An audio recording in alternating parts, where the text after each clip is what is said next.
19절로 23절 말씀입니다.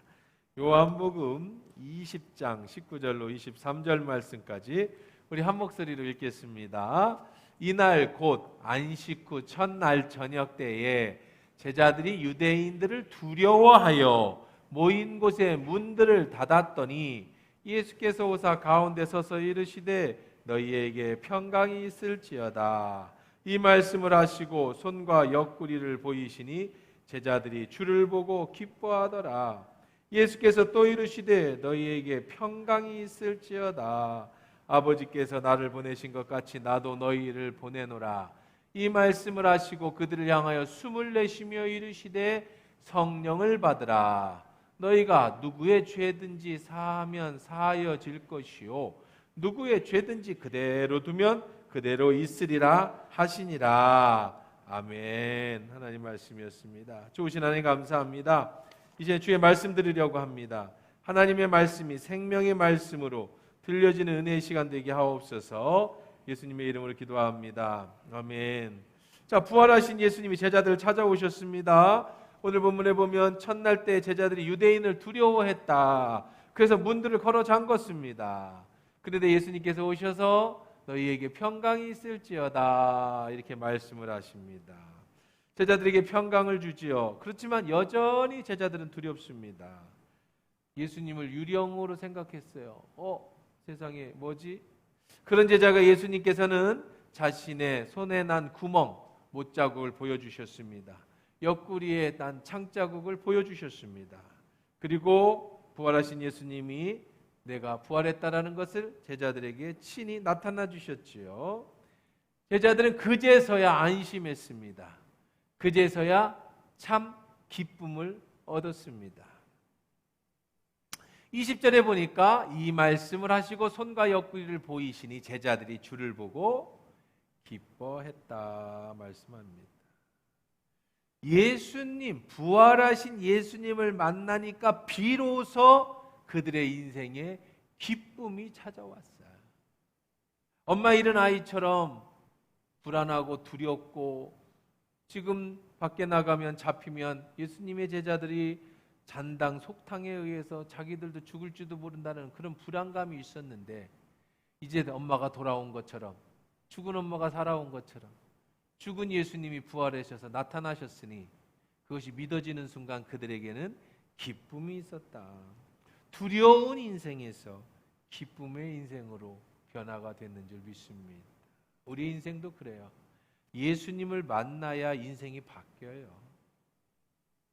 예수님을 만나야 우리의 삶이 변화되는 거예요.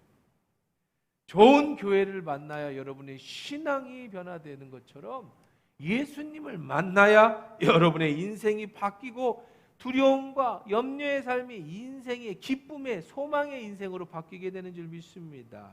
도망치려고 마음먹었습니다. 그러던 제자들에게 부활하신 예수님이 나타나니까 그들에게 소망이 일어났어요. 제자들에게 막달라 마리아에게 하셨던 말씀을 그대로 해주십니다. 사명을 주십니다. 이제 두려움의 삶에서 벗어나 소망을 가졌으니 가서 너희도 나의 부활을 전해라. 소망의 삶 바꿔주시죠. 부활이 없을 때는 죽음은 두려운 거였습니다. 제자들도요 죽을까봐가 두려웠어요. 예수님이 죽었습니다. 벌거벗은 수치를 당하고 비참하게 죽었습니다. 이제 우리도 잡히면 저렇게 죽을 거라고 하는 두려움이 왔습니다. 그런데 그 예수님이 완벽한 모습을 이끌고 살아나셨으니 제자들의 마음에 우리도 살 수 있다라고 하는 소망이 생겼어요. 이제 예수의 이 부활을 전하라고 하는 사명의 인생으로 바뀌게 됩니다. 그들은 예수님을 만나기 전에 도망치려고 했습니다. 그들은 죽을까 봐 걱정했습니다. 그런데 예수님을 만나고 나서 그들이 느낀 게 뭐냐? 죽음이 두렵지 않구나. 죽는다라는 게 아무것도 아니로구나. 왜? 예수님이 잠자는 자의 첫 열매가 되셨듯이 나도 죽은 다음에 저렇게 부활할 거라는 확신이 생긴 거야. 왜? 증인이 나타나고 증거가 나타났으니까. 근데 단순히 사람이 죽었다가 산다라는 것으로 끝나는 게 아닙니다. 살았으면 또 죽습니까? 아니죠. 그 다음에는 안 죽습니다. 이걸 영생이라고 하는 거예요. 영생. 우리는 예수를 믿으면 영생합니다. 다시 말하면 영원히 죽지 않아요. 잠시 잠자다가 일어나서 영원하게 사는 거야. 그럼 어디서 살 거냐? 예수님이 그래서 우리에게 가르쳐 주신 하나님의 나라, 우리 마음에서 시작돼서 예수님이 오셔서 마침내 이루어지는 하나님 나라를 꿈꾸게 된 거죠. 이 땅의 소망이 전부가 아니야. 이 땅의 삶이 전부라고 하면 도망쳐야 합니다. 이 땅의 삶이 전부라고 하면 빨리 피신해야 합니다. 그런데 부활하신 예수님을 만난 제자들의 생각이 바뀌기 시작했어요. 아, 이 땅의 삶이 전부가 아니구나. 그 뒤에 부활하고 영생이 있구나. 그럼 이 땅에 사는 동안에 그 영생을 준비해야 되는구나. 그런 인생으로 바뀌게 된 거죠. 그러니까 예수님의 부활은 우리의 인생을 다 바꿔놓습니다. 예수의 부활을 믿는다면 여러분의 삶의 방향이 완전히 바뀌는 거예요. 이 땅의 삶이 전부가 아니라 영원한 천국이 있다는 소망을 갖게 된다는 거죠. 그래서 예수님은 제자들에게 말합니다. 예수께서도 이르시되 너희에게 평강이 있을지어다. 아버지께서 나를 보내신 것 같이 나도 너희를 보낸다. 아버지가 나를 뭘로 보내셨어요? 부활로 보내셨어요. 죽었다 살아나서 내가 부활의 첫 열매로 이 하나님이 예수님을 보냈습니다. 나도 너희를 보낸다. 예수님은 우리에게, 제자들에게 어떻게 보낸다고 하는 거예요? 너도 가서 예수의 부활을 전해라. 네가 본 바를 전해라. 예, 하나님이 나를 보낸 것처럼 나도 너희를 보내준다. 이것이 우리의 사명입니다. 우리는 이 기쁨을 전해야 됩니다. 나만 가지고 있으면 안 돼요. 누군가 여러분에게 전해줬듯이 여러분도 가서 전해야죠. 막달라 마리아에게, 그리고 오늘 제자들에게 공통적으로 예수님이 말씀하신 것이, 부활의 예수님이 하신 말씀이 너희는 가서 부활을 전해라. 그리고 영생이 있다라는 것을 전해라. 그리고 이 땅의 삶이 전부가 아니라 하나님의 나라가 있다라는 사실을 네가 본 대로 전해라. 사명을 받았습니다. 자, 그런데 문제가 있습니다. 분명히 제자들은 예수님의 부활을 목격했습니다. 예수님의 손자국도 봤어요. 예수님의 창자국도 봤습니다. 이제 죽은 후에는 부활한다라고 하는 것이 믿어졌습니다. 그리고 영원한 하나님 나라가 있다라는 사실, 예수님이 하셨던 말씀이 진짜로 믿어졌습니다. 자, 그러면 제자들이 그 순간 완전히 바뀌었을까요? 그게 간단한 일이 아니죠. 예수님을 만나기 전까지 벌벌 떨고 있었습니다. 도망갈 생각했습니다. 유대인에게 잡히면, 로마 군인에게 잡히면 사형을 당합니다. 예수님의 잔당을 소탕하라는 명령이 분명히 떨어졌습니다. 엠마오로 가던 두 제자들도 그렇게 도망치던 제자들이었습니다. 그런데 이렇게 겁먹고 있던 제자에게 예수님이 부활의 모습으로 나타나셔서 손도 보여주고 옆구리도 보여줬으니, 그러면 제자들이 그 순간에 부활의 확신을 갖고 이제 내가 목숨을 걸고 나가서 복음을 전하야겠다라고 하는 그런 소망을 가지고 용기가 나서 나가서 전했을까요? 라고 하는 게 질문이에요. 아니, 여러분에게 한번 생각을 해보세요. 여러분이 정말로 오늘 이 순간에 예수님이, 부활의 예수님이 나타나셔서 손도 보여주시고 옆구리에 상자국도 보여줬다고 생각해 보십시오. 그럼 내일부터 여러분들이 자신 있게 나가서 내가 예수님을 만났다라고 능력 있게 전하시겠습니까? 그러지 못했다는 거예요. 왜요? 부활하신 예수님을 만났다고 해서 그 사람이 완전히 달라지지 않아요. 사람이 어떻게 한순간에 그렇게 달라집니까? 지난주에 말씀 나눈 것처럼 겁쟁이 제자들이 예수님을 만난 그 기쁨을 얻고 사명을 받았다고 해서 그들이 바뀌는 게 아닙니다. 예수님은 그것도 아셨어요. 예수님은 제자들의 연약함을 모르지 않습니다. 이 제자들은요, 부활하신 예수님을 만나는 이 엄청난 사건도 보았지만 사실은 예수님하고 다니면서 죽은 자 살아나는 거 여러 번 봤습니다. 물 위로 걸어가시는 것도 여러 번 봤습니다. 오병이의 기적도 눈으로 체험했습니다. 그런데 예수님이 죽자 겁쟁이들이 다 문 닫고 숨어 있었지 않았습니까? 그럼 이들이 예수님을 만나고 부활하신 예수님의 손에 못자국과 옆구리에 창자국을 봤으니까 이제 완전히 변했을 거라고요? 예수님도 믿지 않고 본인들도 믿지 않습니다. 아마 여러분들도 믿지 않을 겁니다. 아니, 여러분들도 마찬가지일 겁니다. 그렇게 사람이 쉽게 변화되는 게 아니라는 거죠. 왜요? 우리는 다 연약하니까. 그래서 예수님이요, 그 대안을 제시합니다. 어떻게 대안을 제시하느냐? 이 말씀을 하시고 그들에게 향하여 숨을 내쉬며 이르시되 성령을 받으라. 성령을 받으라. 여러분, 받으라는 말을 한번 집중해 보세요. 받으라가 뭐지요? give you예요. 내가 너에게 주겠다. 주는 건 주는 사람의 의지입니다. 자, 받아라. 노력하는 거 아닙니다. 얻는 거 아닙니다. 수고하는 거 아닙니다. 주는 겁니다. 그럼 여러분은 뭐 하면 됩니까? 받으면 되는 거죠. 그러면 성령님을 왜 받으라고 했을까? 성령을 왜, 제자들은 왜 성령을 받아야 될까?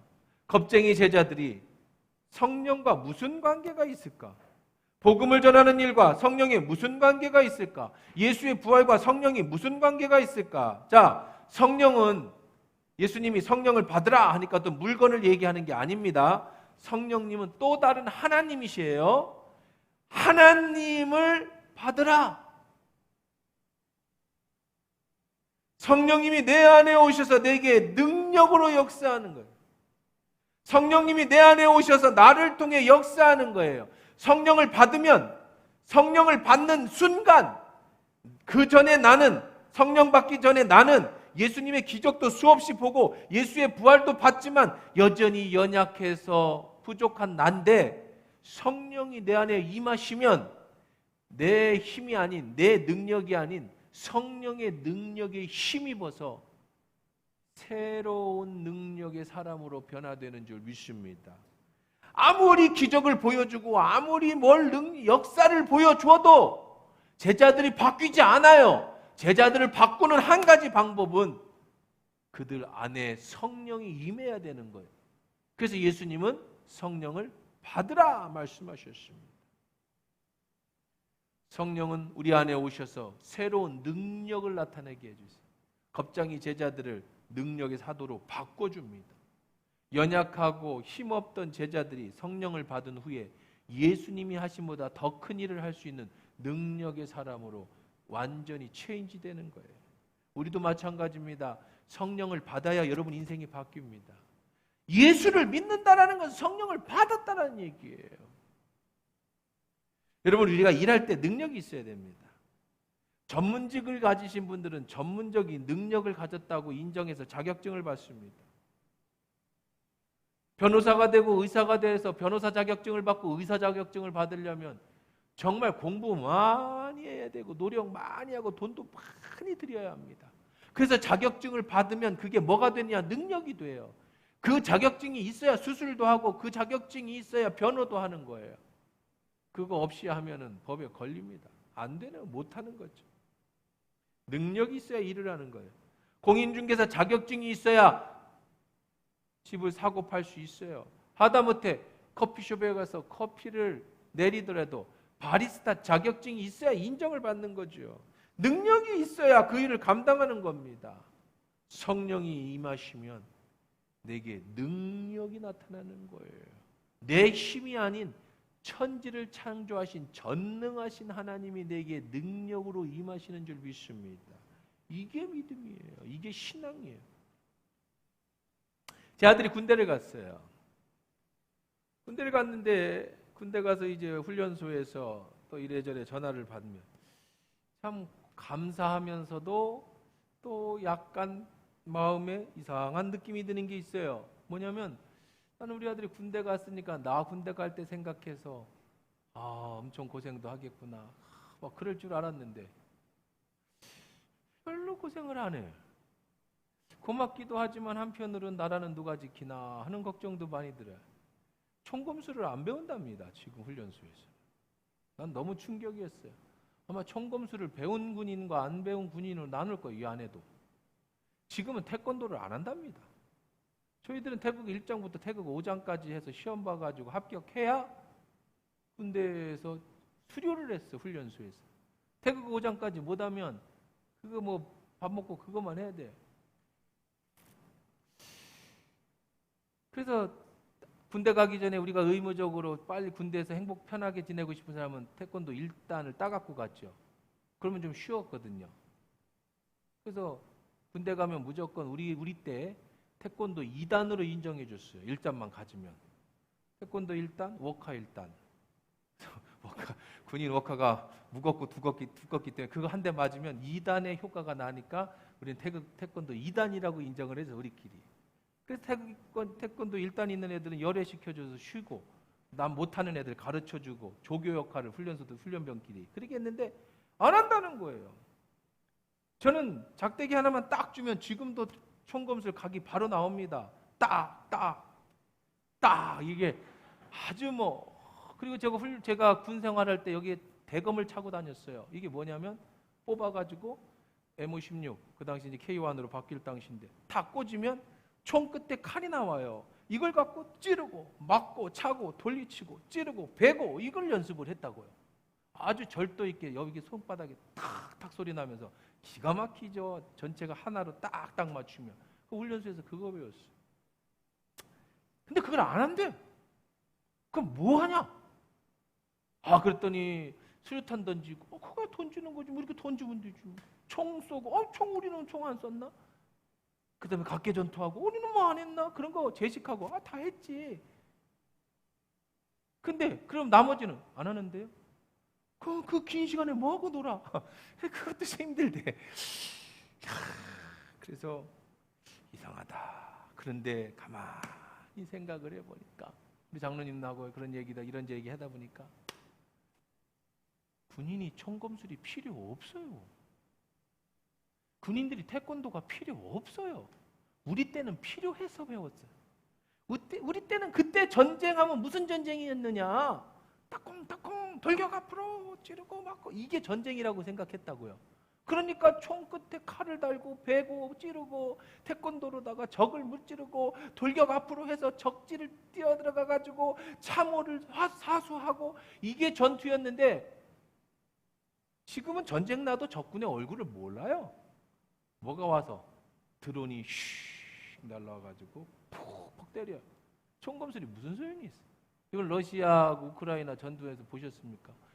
러시아 군인 탱크가 20, 30대가 줄을 지어서 적진으로 가고 있는데 어디서 드론 하나가 휙 날라오더니 하나씩 폭 때려. 그냥 뭐 길바닥에서 무용지물로 만들어버려요. 무슨 태권도입니까? 무슨 총검술입니까?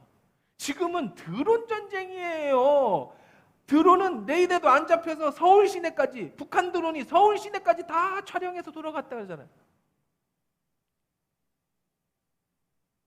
그래서 우리나라도 옛날에는요, 군대 가면 제일 많이 보직을 받는 게 주특기입니다. 일빵빵입니다. 100번 죽을 100. 100이 뭐냐면 보병이에요, 보병. 보병이 뭐 하는 거냐면 총 들고 딱콩딱콩 총검술하고 태권도에서 싸우는 게 보병이에요. 지금 보병 많이 안 갑니다. 다 어디로 가요? 기계화 사단. 이번에 지난주에 우리 호재가 육군 중위 이제 대위 준비하려고 하는 육군사관학교 나와서 휴가 나와서 같이 식사를 하는데 그 얘기를 해. 기계화 사단에 있대. 지금은요, 너 하는 일이 뭐냐? 했더니 앉아가지고 북한 보는 거래요. 북한의 포가 지금 나왔다 들어갔다, 북한 군인들이 어디로 이동하고 있다. 앉아가지고 북한을 다 보고 있어요. 그걸 보고 지금 특이사항을 조사해서 여기서 포를 어떻게 쏘고 이걸 하고 있는 거예요. 지금은요, 드론화 부대가 생겼대. 드론 부대가 창설됐다는 게 오래전에 창설됐다, 몇 년 전에. 옛날에 뭐 기갑 부대 이런 게 세듯이 기계화 부대 대장이 스타입니다, 스타. 그러니까 큰 부단이에요. 거기는 뭐만 하냐? 드론만. 우리나라 북한 드론이 왔다고 하는데 우리는 더 잘 만든대. 이미 다 돌아다닌대요. 드론 부대가 창설해. 드론 하나에다가 폭탄 하나 딱 싣고 그냥 가는 거예요, 지가. 헬리콥터처럼 밑에 낮게 날아가요. 레이더도 안 잡힙니다. 어디서 뭐 파리제 같은 게 하나가 날아다니는 거야. 그리고 정확하게 목표물에 뚝 떨어져요. 그런데 태권도? 언제 봐야 태권도를 써먹지. 적을 봐야 총검술을 하지. 그걸 왜 가르칩니까? 애들 고생하려고 그걸 가르치겠어요? 시대가 바뀌었다. 옛날보다 지금 훨씬 더 강한 무기가 있죠. 그리고 그거에 필요한 기술을 가르치는 거지, 옛날처럼 막무가내로 다 태권도나 가르치고 총검술을 가르칠 필요가 없어진 거예요. 예수님이 제자들에게 나타나셨습니다. 야, 니들 지금 나가도 예수님 아세요. 부활한 자신의 모습을 보여봐야 얘들 또 나가서 하루 이틀 지나면 바로 또 굴러 들어와가지고 문 걸어 잠그고 또 있을 거 알아요.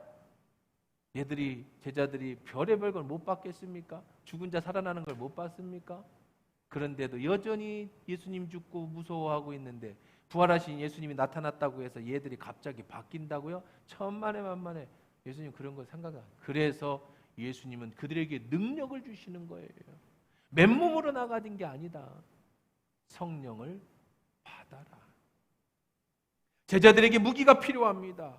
지금의 능력이 필요합니다. 군인들에게 최첨단 무기와 능력이 필요하듯이, 그래야 전쟁에서 이기듯이 제자들에게 가서 복음을 전하고 예수의 부활을 전하고 하나님 나라를 전하려면 그들에게 최첨단 무기가 있어야 되는 거예요. 최고 능력을 갖춰야 되는 거예요. 그래야 나가는 거지. 맨몸으로 나가면은 다 죽어요.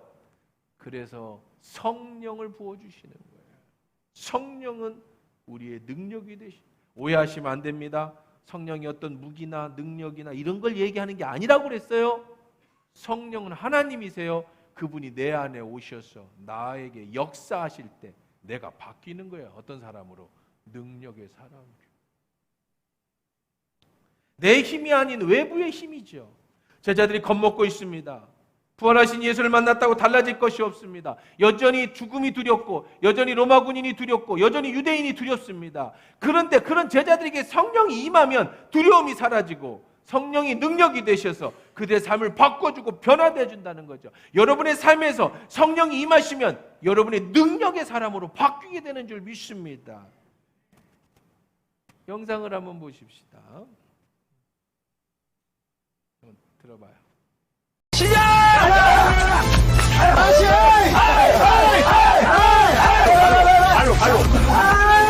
발로 잡았다. 나이스. 이겼다. 우리야 누구? 우리야 김민호. 화이팅. 다시.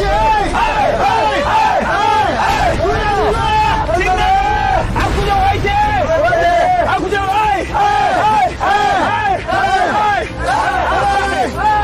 이기고 있다.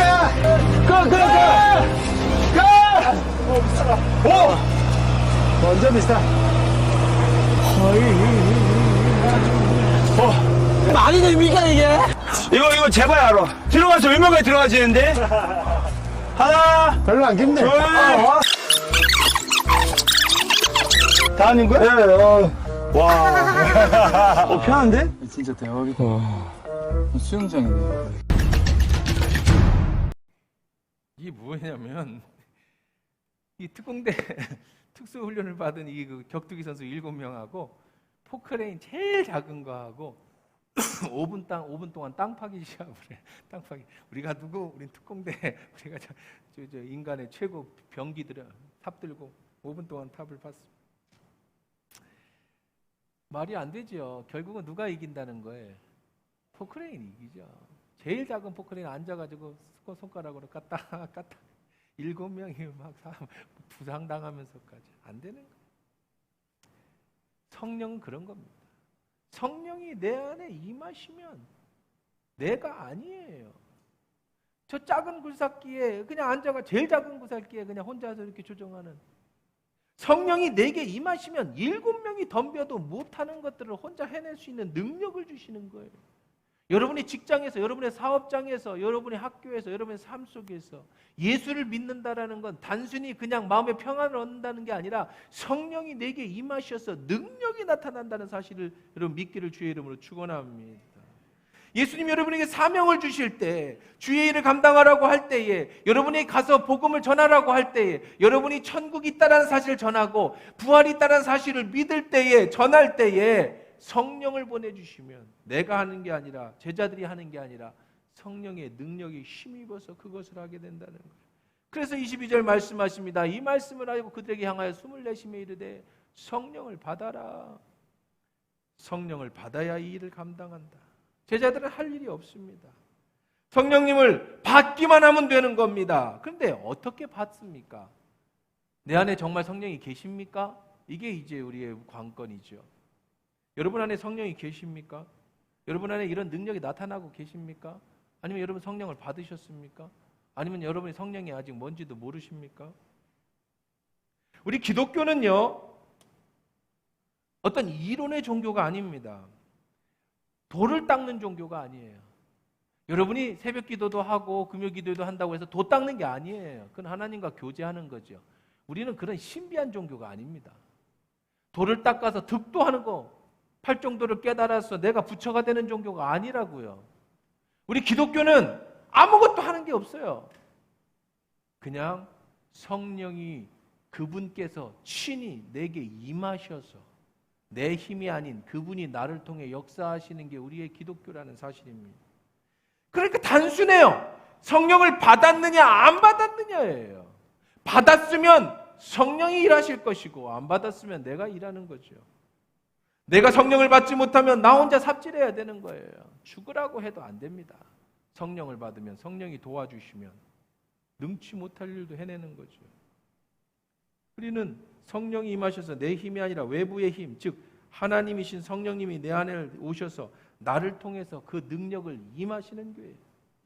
여러분이 많이 배웠든 못 배웠든, 내가 가난하든 부자든, 내가 성격이 좋든 안 좋든, 내가 착한 일을 했든 못했든 상관없이 참 신기하죠. 그저 성령을 받기만 하면 바뀌는 게 인생이고, 아무리 똑똑하고 아무리 많이 배워서도 성령을 받지 못하면 변화가 되지 않는 게 기독교예요. 우리 기독교는 복음을 믿고 성령을 모셔드리는 종교입니다. 성령을 받는 종교입니다. 다시 한번 강조합니다. 내가 나를 변화시키는 게 아니에요. 여러분이 나가서 성경을 많이 읽어갖고 성경이 나를 바꾸는 게 아니에요. 여러분이 서점에 가서 자기계발서를 수십 권을 사고 인간관계론을 이만큼 가져다가 열심히 공부해서 나를 바꾸는 종교가 아니라고요. 성령이 오시면 그분이 나를 바꿔놓는 거예요. 성령이 내게 오심하시고 성령을 받으면 내 삶에서 능력이 나타나는 거예요. 절대 할 수 없는 일들이 일어나는 겁니다. 한계가 무너지는 겁니다. 성령을 받지 않으면 주의 일을 할 수가 없어요. 아니요. 성령을 받지 않으면 우리는 아무것도 아닙니다. 천국도 갈 수 없습니다. 우리는 무조건 성령을 받아야 되는 거예요. 제자들은 두려웠지만 예수님이 보내주신 성령을 받을 때 그들은 성령을 받고 변화됐습니다. 사람이 바뀐 게 아닙니다. 성령이 임하시니까 성령이 그 사람을 바꿔놓으신 겁니다. 어떻게 성령이 임할까 그러면 무디 선생이 교인들에게 이런 얘기를 했습니다. 여기 컵이 있다. 여기 컵이 있는데 빈 컵이라고 생각해보자. 이 안에 공기가 차 있겠지? 네, 이 공기를 빼봐라. 어떻게 여기 있는 공기를 빼겠냐? 우리식으로 얘기합시다. 그때는 이런 게 없었으니까 더 알기 쉽게. 여러분 PT병이 있다고 했습니다. 1.5리터 PT병. 그 안에 공기를 빼보십시오. 어떻게 해야 공기를 빠집니까? 입으로 쑥 빨아들여 보십시오. 그런 거 해보셨거나 아니면 꾹 누르십시오. 그럼 어떻게 됩니까? 공기가 빠져나가죠. 그러면 PT병은 어떻게 됩니까? 쭈그러들죠. 이 안에 공기를 빼봐라. 네, 기계를 넣어서 강제적으로 공기를 빼면 됩니다. 그럼 컵이 어떻게 되겠어요? 부셔지겠죠. PT병을 찌그러뜨리지 않고 이 안에 컵을 깨뜨리지 않고 공기를 빼봐라. 부디 선생님이 주전자를 가지고 와서 물을 붓습니다. 물을 콕 부니까 공기가 나가죠. 뭘로 채워지니까? 물로 채워지니까. 깨지지 않습니다. PT병에 공기를 빼는 거, PT병에다 물을 똑같이 1.5리터를 부어보십시오. 공기가 없습니다. 마찬가지예요. 내 안에 나로 꽉 차 있어요. 내 힘으로 할 수 있다는 내 생각으로 꽉 차 있어요. 내 의지로 꽉 차 있어요. 그러면 이 안에 공기가 빠지지 않아요. 그냥 내가 삽질하는 겁니다. 내 안에 성령이 임하시려면 어떻게 해야 되느냐? 내 안에 성령으로 충만하게 채우면 내 자아가 빠져나가는, 내 능력이 빠져나가는 거예요. 그러면 그 안에서 성령이 일하시는 거죠. 회개라는 것은요, 여러분 자꾸 사람들이 회개를 잘 몰라요. 회개하라니까 뭘 잘못했다는 걸 자꾸 울면서 그냥 용서해달라고. 그건 회개가 아니에요. 회개는 내 안에 내 스스로 내 욕심대로 살았던 것들을 주님 앞에 고백하고 성령으로 채워서 다시는 내가 그런 죄를 짓지 않고 주님을 따라 살아가는 것이 회개지, 뉘우치는 게 회개가 아니라고. 맨날 울고 또 울고 또 울어, 또 죄 짓고 또 울고 또 죄 짓고 또 울고, 그게 회개가 아니라고요. 성령으로 채워서 내 욕심이 아니라 하나님이 기뻐하시는 일로 살아가는 것이 회개라는 거죠. 성령을 어떻게 받을 수 있습니까? 저는 성령을 받았을까요? 그렇게 궁금하시겠죠. 자, 이렇게 합시다. 여러분이 이미 성령을 받았다고 자신 있는 분도 계실 거예요. 아우, 성령을 안 받았는데 내가 어떻게 예수를 믿겠습니까? 어떤 분은 글쎄요, 성령을 받았는지 안 받았는지 잘 모르겠습니다. 또 어떤 분은 저는 확실히 성령을 안 받은 것 같습니다. 예수님은 아는데 내 안에 성령이 오시고 그거는 잘 모르겠습니다. 그런 분들이 섞여 있을 겁니다. 모르긴 몰라도. 어떤 분은 본인이 받았다고 생각하는데 아닌 사람도 있을 거고. 자, 이 시간에 제가 성령을 어떻게 받는지, 우리 모두 다 성령을 받을 수 있게 해드릴게요. 자, 저를 같이 읽으시면 됩니다. 믿음을 가지고 읽으십시다. 시작. 성령을 받으라 하신 예수님, 이 시간 성령을 사모합니다. 내게 성령을 부어 주옵소서. 성령님, 이 시간 내 안에 임하셔서 함께 하시고 도와주시고 나를 진리로 인도하여 주옵소서. 세상이 줄 수도 없고 세상이 알 수도 없는 평안을 성령님 내 안에 오셔서 내게도 주옵소서. 나의 삶의 주권을 성령님께 기꺼이 내어드립니다. 내 삶에 개입하여 주옵소서. 죄를 깨달을 수 있도록 내 마음을 보여주시고 옳고 그름을 분별하는 지혜를 더하여 주시옵소서. 성령님께서 주시는 은사와 능력으로 주님의 몸된 교회를 섬기게 하시고 내게 맡겨주신 사명을 감당하시기에 부족함이 없게 내게 능력을 주옵소서. 성령님 일하여 주시옵소서. 성령님 우리를 다스려 주시옵소서. 성령님을 통해 우리와 함께 하시는 예수 그리스도의 이름으로 기도합니다. 아멘. 이건 내가 쓴 글이에요. 어디서 어디 있는 게 아니고 그냥 제가 기도문을 적은 겁니다. 여러분이 이 순간 진심으로 기도했다면, 여러분이 믿든 안 믿든 느끼든 안 느끼든 이 시간에 성령이 여러분 안에 계시는 줄 믿습니다. 성령은 예수님이 받으라고 하셨어요. 누구는 주고 누구는 안 준다는 게 아니에요. 무조건 받으라고 했어요. 이제 예수님의 의지는 다 됐습니다. 여러분의 의지만 남은 거예요. 여러분의 의지를 갖고 어떻게 하기만 하면 되는 거예요. 받기만 하면 되는 거야. 여러분이 입으로 고백했어요. 의지를 밝혔어요. 성령 받고 싶습니다. 성령님 내게 오십시오. 나를 주관하십시오. 이렇게 기도했으면 성령은 여러분 느끼든 안 느끼든 이 시간에 여러분 가운데 임하신 줄 믿습니다. 이렇게 꼭 기도 안 해도 됩니다. 또 이거 하다 보니까 나는 입 벌리기 싫어서 안 했는데 속으로 했는데 괜찮아요. 집에 가서 혼자 해요. 이렇게 기도 못 하는데 괜찮아요. 그냥 이렇게 기도하라고. 성령님 인정합니다. 성령님 내 안에 오십시오. 성령님 저를 도와주십시오. 그렇게 기도하라고. 성령님은 그냥 오시는 거야. 누구에게? 구하는 자에게. 예수 그리스도를 나의 구주로 믿는 자에게 성령은 그저 주시는 거예요. 그러면 이런 질문을 합니다. 그럼 내가 예전에도 이런 고백을 했으니까 내 안에 성령이 계시겠네요? 계셔요? 안 계셔요? 계시겠죠. 근데 왜 나에게는 이런 능력이 안 나타날까요? 잘 못 느끼겠는데요? 여러분, 성령은 이런 무기가 아니라고 그랬어요. 다시 한번 말씀드립니다. 포크레인이 아니에요. 제가 비유로 전쟁도 얘기하고 포크레인도 얘기했지만 성령은 그런 무기가 아니에요. 능력이야. 성령은 하나님이세요. 인격을 가지신 하나님이시라고요. 그분을 여러분 안에 모셨어요. 그런데 그분을 무시하면 그분은 일하지 않으세요. 귀신은 그냥 들어와서 여러분이 무시하든 안 하든 그냥 그분이 오면, 그 세상 말로 귀신이 오면 쥐멋대로 그냥 굿도하고 물속으로 뛰어들어가고 불 속에 뛰어들어가고 때려도 안 아프고 막 그러죠. 그 귀신이나 그런 짓을 하는 거예요. 우리 성령님은 인격적인 분이십니다. 우리는 성령의 생기를 부어서 하나님의 영을 받은 사람들이에요. 그분이 여러분 안에 있다고 해서 무시하지 않아요, 여러분을요. 여러분이 그를 인정할 때 성령님 임하여 주십시오. 성령님 도와주십시오. 계속해서 그분에게 인정할 때에 그분은 여러분 속에서 능력으로 나타나시는 거예요.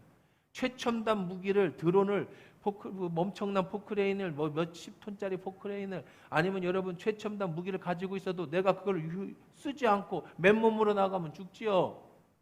능력을 가졌으면 써야지요. 성령이 내 안에 계시면 그분을 인정해야지요. 그분의 도움을 구해야지요. 그래야 능력이 나타나는 거예요. 지금까지 성령이 내 안에 계신데 능력이 나타나지 않았다면 오늘부터 그분께 구하십시오. 누구에게나 역사하시고 여러분의 삶의 전반에 역사하시는 성령이 여러분과 함께 하실 줄 믿습니다. 그러면 이렇게 또 궁금합니다.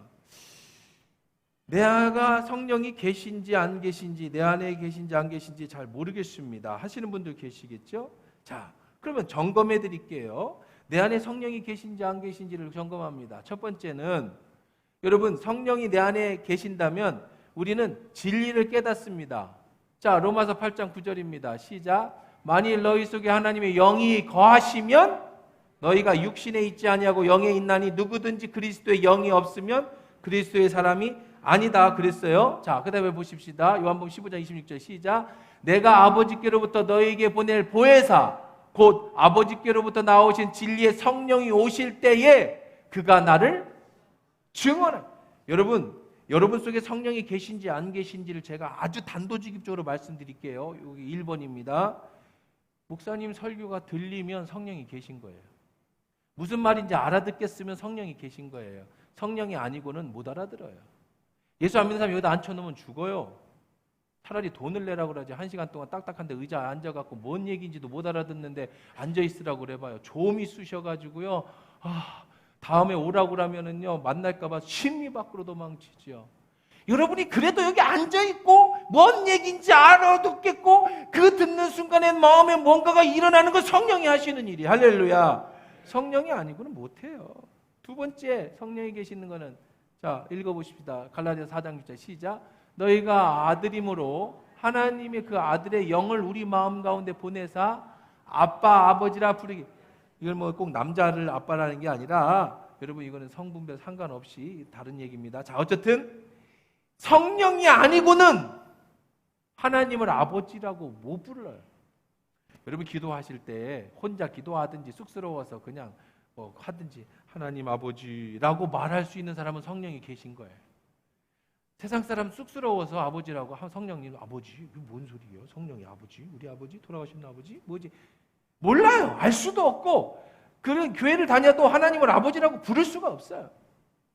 성령이 아니고는 근데 뭐 말로는 할 수 있겠지만 진심으로 내 마음에서 하나님을 아버지라고 느껴지는 건 나의 아버지로 느껴질 수 있는 건 성령이 아니고는 불가능하죠. 세 번째는 오늘 말씀이죠.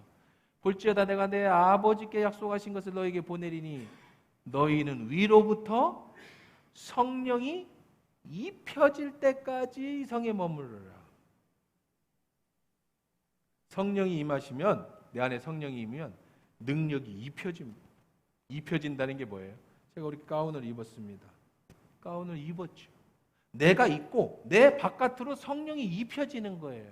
무엇으로 입혀져요? 능력으로 입혀져요. 지금까지 여러분의 인생을 한번 생각해보고 살아보십시오. 돌이켜보십시오. 내 힘으로 할 수 없었던 것이 하나님의 능력으로 된 것이 있다면, 내 혼자 스스로 능력이 아니라 성령의 도우심, 외부적인 능력, 하나님의 능력으로 여러분이 지금까지 살았다면, 그런 것이 한두 번이라도 있었다면 그 여러분 속에 성령이 계신 줄 믿습니다. 의심할 바가 없어요. 오늘 예수님이 이렇게 말씀하셨습니다. 성령을 받으라. 오늘 여러분 가운데 예수 그리스도를 통해서 주시는 성령이 임하기를 주의 이름으로 축원합니다. 이미 임하신 성령이 여러분이 인정하실 때에 여러분의 삶 속에서, 직장에서, 사업에서, 이제 나가서 복음을 전하는 곳마다 그 능력이 나타나길 주의 이름으로 축원합니다. 그 안에 역사하시는 능력의 영이. 오늘 예수님이 마지막으로 이렇게 말씀하시죠. 누구든지 죄를 사하시면 사하여질 것이요 누구든지 죄를 그대로 두면 있으리라. 성령이 있는 사람은요 남의 죄를 용서해 줄 수 있다는 게 아니에요. 여러분이 이제 능력을 받아서 누구에게 교회를 다녔다, 예수 믿자라고 해서 그 사람이 성령의 도우심으로 구원을 받게 되면 그 사람이 죄가 용서함을 받고 하나님의 자녀가 되는 거예요. 이 권세를 여러분에게 주셨다는 거죠. 제자들에게 준다는 거예요. 성령을 받아야 이 능력이 나타나. 다른 사람을 살리는 능력이 나타나요. 물에 빠진 사람만 살려줘도 생명의 은인이라고 하는데 영생을 주는 그 일을 감당한다고 한다면 얼마나 큰 일을 감당하겠습니까? 여러분, 성령의 능력을 받으셨어요. 있는 곳에서 놀라운 역사의 능력이 나타나기를 원하고 또 그렇게 죽어가는 사람을 살리는 축복의 은혜가 여러분 가운데 있기를 주의 이름으로 축원합니다.